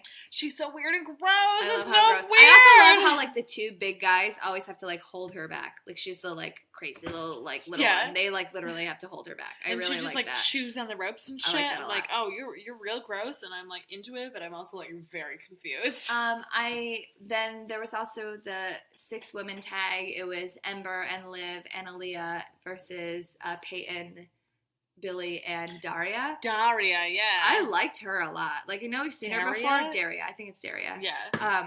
I thought she did a great job. She hasn't been back in ages too, so it was super nice to see her. I'm glad Ember won, and the way I liked Ember versus Daria. I hope that's a thing, but I think first it's going to be Daria killing Billy and Peyton. I kind of hope so, yeah. And like, I think Daria is in a really good space for that. And like, I don't love her gimmick because I watch actual MMA, and so I'm like annoyed. Yeah, but she was an MMA fighter. She's like, yeah, in a way, she's like a lady Brock Lesnar. Like Brock Lesnar is an MMA fighter, so his pro wrestling gimmick is that he's an MMA fighter. I mean, it's different because he was very good at it, and she was very bad. But so still, that's the hardest thing for me. Where like, I knew she wasn't very good, and so it's like hard to look past that. But at the same time, I feel like she's growing enough as a wrestler that I can like appreciate it. Yeah, so I'm like excited to see her regardless. So I'm glad. And you're right. I want to see her versus Ember Moon, and I want Ember Moon to win. But at the same time, like, honestly, I want Ember Moon to fight Asuka, but I know that they need to like properly build her character up. And like, I want it to go faster, but I'm glad that they're taking the time to do it properly. We talked already about TakeOver, right? Yes. Okay. You watched ROH this week. I only watched part of it. Literally, the only thing that we need to talk about is the fact that Colt Cabana turned on Dalton Castle as his tag team member, and they're having a fight at Final Battle, and I was very upset about it. Speaking of Final Battle, let's just call the card. Okay, yes, let's do that. It's going to be the... Wait, first I need to state my grievance that Colt Cabana gave Dalton Castle a bloody nose, and I was like, you're trying me, Colt Cabana. This is a rough move here. So there's a 6-man tag team match. It's Motor City Machine Guns and Donovan Dijak versus the Cabinet. Motor City Machine Guns. Yeah, and Donovan Dijak. Yeah. If Donovan Dijak wasn't in this, I would think twice about it, but Donovan Dijak has been on, like, a streak. Yeah, he's on a tear. And he's really good, and I like him a lot. So. Also, like, the Cabinet needs to be, like, taken down a peg, I think. Yeah, I have a lot of problems with the Cabinet. Like, I like the idea behind the Cabinet, but not Kenny for the right King reason. A lot, but I'm not a huge fan of Right Titus, so, like, and I like seeing him get punched in the face. And also, like, I hate the kneeling thing. I really hate it. It really bothers me. Like, it's so unnecessary, and it's so, like, it's so counterproductive. It really bothers me. Silas Young versus Jushin Thunder Liger. I mean, I don't care. I gotta be honest. Really? I'm really excited about this one. Really excited about it. I love Silas Young. I love Jushin Thunder Liger. I want to say Silas Young. I think Silas Young is going to win it. I think it's going to be Silas. I think he kind of needs There's no reason for Jushin to win. But at the same time, like, part of the thing with ROH is that they are very willing to put New Japan people over. And so but Jushin Thunder Liger doesn't need to be put over. Yeah, true. So I hope it's Silas Young, honestly. I like him a lot. Colt Cabana versus Dalton Castle. I think it's going to be Dalton Castle. I hope it's Dalton Castle. I hope it's Dalton Castle, too. Yeah, I think that he needs it, and I think part of the thing with the promo last week where Dalton Castle, Colt Cabana was like, I was a cornerstone of this company, and I thought you and I could, like, make something work, and we didn't it, and I think it's your fault. Like, Colt is the heel in this. He kicked him in the dick. Like, fuck you, Colt Cabana. You deserve to be beaten. And then, like, he was so against the boys and was, like, so dismissive of Colt, or of Dalton. God damn it, I keep mixing them up. Of Dalton Castle. But I feel like the right comeuppance is that Dalton Castle will get it because he's the younger generation and he needs that boost also in Ring of Honor. And I think that Ring of Honor recognizes that and understands how popular Dalton Castle is right now. And he needs that, and I think it'll be good. And I think Colt can give him a very good match. Yeah, I'm really looking forward to that match. Yeah, I think it's going to be great. Jay Lethal versus Cody Rhodes.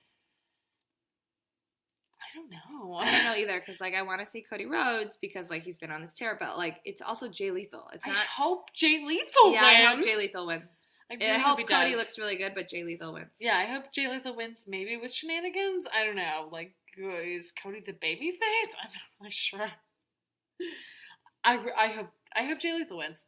Me too. I think he deserves it, and he's given the time to that company that I think that he can continue to be on kind of a tear, and I'm into that. He lost the belt. He already, like, gave that position up, and he's done a really good job of reacclimating to not title picture, and I hope that they continue to book him strongly. I agree. 6-man tag team tournament final to determine the first ROH World 6-man tag team champions. It's Kushida, Lio Rush, and Jay White versus The Kingdom. I think it's going to be Kushida, Lio Rush, and Jay White. I agree. Especially just because Lio Rush and Jay White are, like, products of, like, their dojo, and, like, everyone loves Kushida. Lio Rush. He's fucking great. I know, I like him a lot, and I love Kushida too. And the three of them work really well together. Yeah, they're a really good team.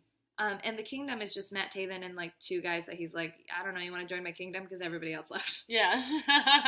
I like Matt Taven, but, like, it's got to be Leo's team. Yeah, I agree.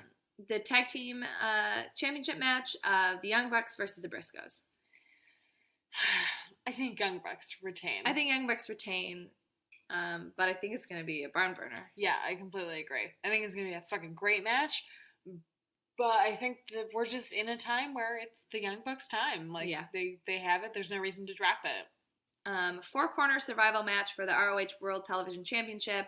Marty Scurll, who is the current champion, Dragon Lee, Will Ospreay, and Bobby Fish. Oh my god, that's going to be so good. I feel like Marty and Will are going to have a hot potato with this championship for a little bit. So I think Will gets it back. I think you might be right. My first instinct was Marty, only because he hasn't been their television champ on, like, a broadcast But neither yet. is Will Ospreay. He was only champ for, like, 48 hours. Yeah, that's true. That's true. I think they're playing hot potato with them, and I think it's a good thing now. It's going to be one of the two of them. I think you're right. I think it's going to be Will Ospreay, but I would be unsurprised completely if it was Marty Scurll. And I would be very happy with that, honestly. Like, I think both of them are great champs, and I think both of them fit better on Ring of Honor than Will Ospreay did in New Japan, and I think that it's a good move for Marty Scurll to come over to the United States now. Yeah. Adam Cole versus Kyle O'Reilly for the ROH World Championship. I think it's Adam Cole. I think by shenanigans, but I think it's Adam Cole. I like Kale O'Reilly, but I don't see him. I think it's Adam Cole too, but I can really see Kyle getting it. Yeah, I can too. Because Kyle's been on this, like, tear. Yeah, I think that he's been booked very strongly. I like him a lot. I would not be surprised either way. Yeah. But Adam's been a great champ. Honestly, I would be a little surprised if Kyle O'Reilly won it. I think Adam Cole has been set up as more of a dominant champion, so I think if they actually do give it to O'Reilly, it'll be a surprise in that, like, man, I can't believe they finally, like, that they decided to do this and they, like, decided to put it on him and, like, have this faith in him. Like, I would enjoy that, but would be surprised by it. But I would be happy with it as well. So, like, either way, I'm going to, like, be super glad whatever happens. But yeah, so that's that. So we didn't watch SmackDown, and me and Erin didn't get to Lucha this week. We'll talk about Lucha next week. We know what happens, but we'll talk about Lucha next week. Yeah, we'll talk about it another because we just didn't Until get a chance then, to watch it. you can listen to Face Like Feministas or Heels and Heels podcast. You can't listen to Face Like Feministas because Jay did not record a podcast after it. But she will by the time this has come out. Maybe. She's pretty mad. Yeah, she was super mad. I think rightly so. Yeah, I agree. But if there is a new Face Like Feministas, you can listen to that. Or you can listen to Heels and Heels. Yes. And we didn't watch SmackDown. We're not watching 205 Live. I don't know if I will watch 205 Live. We'll see. I will, but not right away. We also understand that we have not been super great about covering SmackDown lately. We're fixing it. We'll figure it out. Yeah, we're going to try and record on a different night. It's just hard to go to work, record a podcast, watch 2 hours of wrestling, and then record more podcasts. Yeah. Like, that's crazy. If we have to go back to Friday, maybe we do that too. Yeah, we'll figure it out. Yeah, we'll figure it out. Anyways, we're just going to blindly call SmackDown TLC. Yes, we're going to do that. Because I'm bringing it up. It's happening. So, full disclosure, we didn't watch anything that happened, but... Yeah, so, who knows? Everything could be fucking wrong. All right, ready? Here we go. Blind call, not watching SmackDown. Heath Slater and Rhino, champions, versus Wyatt family, Bray Wyatt and Randy Orton for the SmackDown Tag Team Championships. Bray and Randy? I agree. I think it's going to be them. I hate it, kind of, but also, like... If Bray gets a win, belt, great. Yeah. I want Bray to have a belt. Thank God, Bray needs a fucking belt. Give Bray all the belts. God, he needs a belt. It is so unnecessary that he has not had one. Okay, Kalisto versus Baron Corbin, chairs match. Baron Corbin.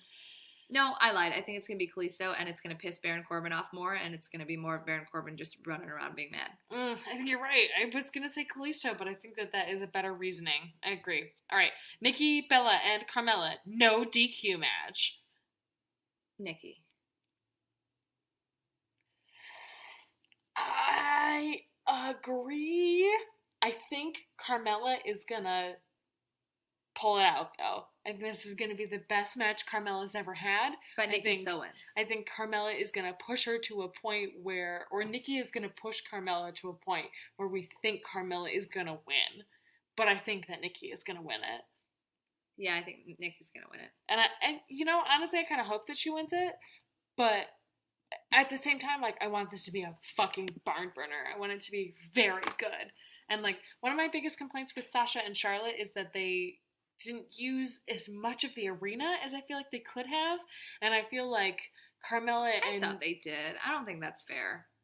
They went up the ramp and then they were all around the ring. They used the barriers of the ring. They went on the ramp. They went on the announce table. They went into the audience. They used that. They used Kendo Stick. I think that's totally unfair to say they didn't use enough of the other space. and the kendo stick's not a problem. I feel like I wish that they would have gone a little further into the backstage, but at the same time, I recognize that this is the first women's Falls Count Anywhere match, so I feel like it is unfair to expect them to really expand. Also, in a main event, to have a Falls Count Anywhere go backstage where a bunch of people in the audience are just watching a screen, and the main event, I think they did a really good job. So I'm just disagreeing with you there. Well, I feel like it's not I said earlier on Kid Shite, I don't think it's the perfect Falls Count Anywhere match, and that's because that's part of it, where I feel like they could have used more other than the kendo stick and more space other than... Yeah, but I get what you're saying, but I'm just saying I disagree with you. Well, yeah, no.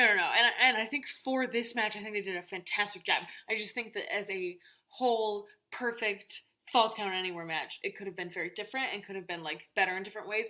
But because it was the first match where they really got to push the boundaries, I think it is the best match that women have ever had in that capacity. You know what I mean? Yeah.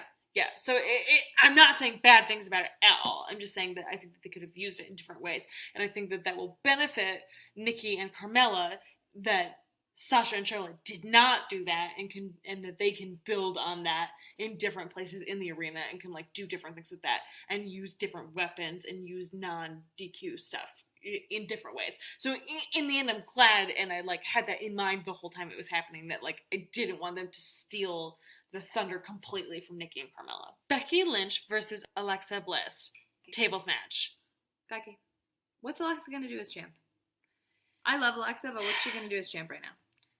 She'll give promos. Also, Charlotte and Sasha are trading that belt back and back and back and back. To have SmackDown have a steady champ right now is a good look. I agree. I think it would be a better look, but I also know that the producers don't like Becky's voice and don't want her to give promos. And so it makes me think that Alexa's going to win it. I'm still calling Becky. Also, Becky's a babyface, and Nikki's never going to face a babyface because she's a babyface. I feel like she can take it from Alexa. She can't take it from Becky. She doesn't need it right now. I'm calling Becky. I mean, I agree with that. All right, I'm calling Alexa. I'm going with it. It's happening. The Miz versus Dolph Ziggler. Again, ladder match, WWE Intercontinental Championship. Whoever wins this is, like, there's no rematch to this. It's like, this is the last time you guys are fighting for this. I'm not sure, because I haven't watched SmackDown. I'm pretty sure that's what Daniel Bryan said last week. Okay. I'm calling Bay. Yeah, I think it's going to be Miz, too. I hope it's Miz. I think that he deserves it. I think that he's proved himself to be a very competent IC champion, and I think that he's he's great on the mic. Why take it away from him? Ziggler's bad. I wanted Sammy to win it because I think Sammy could have been very good, and he's on a different promotion, but there's no reason for Ziggler to win it, and also Ziggler is trash. So, you know, Bay forever. No, he's not your Bay. He's my Bay. I know. Bay, quotation marks, capital B. How's that? My Bay. I know he's your Bay. Thank you very much. Next match? Okay. And then the final one, AJ Styles versus Dean Ambrose, tables, ladders, and chairs match, WWE World Championship. I would not be surprised if Dean wins it back. Because he's crazy. With all the chairs and tables and shit, I wouldn't be surprised if he won it back right now. I think AJ's going to retain. I just have a feeling, like, I totally get what you're saying, and I think that Dean is going to beat the shit out of him. But I feel like AJ might win by shenanigans.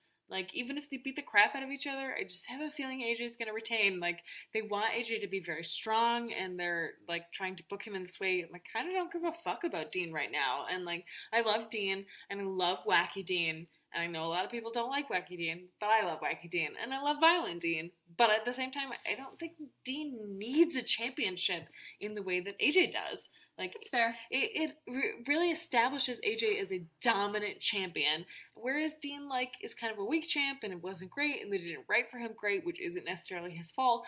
But at the same time, like, he survives very well on his own. He doesn't really need that champion. He can do whatever. Give him the fucking Intercontinental Championship. I don't give a shit. That's base. I mean, not from Miz. If Ziggler wins, then give Dean the Intercontinental Championship. I was so happy with him as IC champ. I just feel like he just doesn't have what they want in a champ as the World Heavyweight Champ, and AJ does. And I feel like it's easier for them to maintain his storyline, even as a smarmy heel, as the champion. Yeah. But I also don't really know who else is going to go for it, so it would make sense for Dean to get it and then for AJ to win it back in a month. Maybe they'll bring Nakamura up. We never know. We never know. All right, well, that's our podcast for this week. Before we go, we have one review. It's a shorty but a goodie. It's from Spite, though. It says, I found this podcast refreshing and extremely fun. It's funny and interesting. Give it a listen. So, thanks. Tell your friends. Oh, hey. That's You super can nice. find us on the internet. I'm at Stella_Cheeks. I'm at EarnGenC. You can find us on Tumblr, kinda, at notyourdemographic.tumblr.com. You can email us and send us questions, because we need some more ones, at notyourdemo@gmail.com. You can find us on Cagseside Seats.com, where you can hear more from our lovely guest, Sean. And we'll have Gino on again and not turn his microphone down, maybe. Maybe. If he's Play nice. more. But if he's not nice, I'm going to send him mean sting gifts. You hear that, Gino? Yeah. This is war. All right, well, I really just want to cuddle with my boyfriend and watch Vampire Diaries, so no more wrestling. Okay. Okay, dummies. Yeah. Glorious.